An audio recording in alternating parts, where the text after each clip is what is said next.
जी भी फंस गए दुविधा में। जी हाँ मित्रों, यह तो विधि का विधान है। कई बार हम मनुष्यों पर ही नहीं, स्वयं प्रभु भी नहीं बच पाए विधि के विधान से। ऐसा ही एक रोचक किस्सा मैं आपको सुनाती हूँ। जब प्रभु राम ने हनुमान जी को दिया मृत्युदंड। भगवान राम और हनुमान जी की यह कहानी बहुत ही कम लोग जानते हैं। एक बार भगवान राम की सभा में बहुत सारे ब्राह्मण और संत महात्मा जुटे थे। इसमें नारद जी से लेकर गुरु वशिष्ठ और विश्वामित्र जी भी अपना विचार रख रहे थे। कहा जाता है कि इसी सभा में एक कोने में चुपचाप हनुमान जी भी बैठे थे। इस चर्चा के दौरान ही अचानक नारद जी ने यह बात सामने रख दी कि भगवान राम का नाम उनसे भी बड़ा है, और उन्होंने कहा कि वह इसे साबित भी कर देंगे।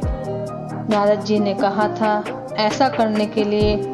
चर्चा खत्म होने के बाद नारद जी ने हनुमान जी से कहा कि वे इस सभी ऋषि मुनियों का सत्कार करना शुरू कर दें, लेकिन उन्होंने यह भी कहा कि विश्वामित्र को छोड़ दें। नारद जी ने यह एक निराला खेल खेला कि उन्होंने हनुमान जी से कहा कि विश्वामित्र तो एक राजा भी हैं, इसलिए उनके साथ ऐसा करना जरूरी नहीं है। ऐसे में नारद जी की बात मानते हुए हनुमान जी ने सभी ऋषियों का सत्कार किया, लेकिन जब वही विश्वामित्र की बारी आई तो उन्होंने उन्हें नजरअंदाज कर दिया।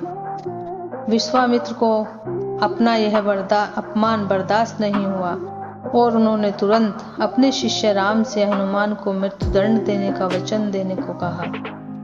अब क्या था, राम जी फंस गए बेचारे। अब राम जी दुविधा में फंस गए। एक तरफ भक्त जिसे वह बेहद प्रेम करते हैं और दूसरी तरफ गुरु, लेकिन गुरु की बात कैसे टाले। इसलिए वह हनुमान जी को मृत्युदंड देने के लिए उनकी तरफ जाने लगे। इस बीच नारद जी ने हनुमान जी को कह दिया कि वे डरे नहीं और सिर्फ राम नाम जपते रहें। अब हुआ यह कि उन्हें मारने के लिए भगवान राम जितने भी अस्त्र आजमाते सब के सब फेल हो जाते। इसके बाद गुरु की महिमा ना मिटे, इसके लिए भगवान राम ने अंतिम विकल्प के रूप में ब्रह्मास्त्र चला दिया। लेकिन यह क्या, यह भी विफल हो गया। हार मानकर राम जी को विश्वामित्र के पास जाकर सब सच बताना पड़ा। विश्वामित्र जी खुश हुए और उन्होंने राम जी को वचन से मुक्त कर दिया। इस तरह से यह भी सिद्ध हो गया कि भगवान राम का नाम उनसे भी बड़ा है, और हनुमान जी भी बच गए और भगवान की भक्ति में रम गए। इस तरह मित्रों, हमें हमेशा ईश्वर पर विश्वास करना चाहिए और हमेशा उनका नाम जपते ही रहना चाहिए। जैसे प्रभु हनुमान ने मरते दम तक भी राम नाम नहीं छोड़ा, उसी प्रकार हमें भी अपने जीवन में राम नाम अपना लेना चाहिए और अपने साथ साथ अपने सगे संबंधी, अपने बच्चों को भी इस राम नाम की माला से, नाम के जाप से अवगत कराना चाहिए।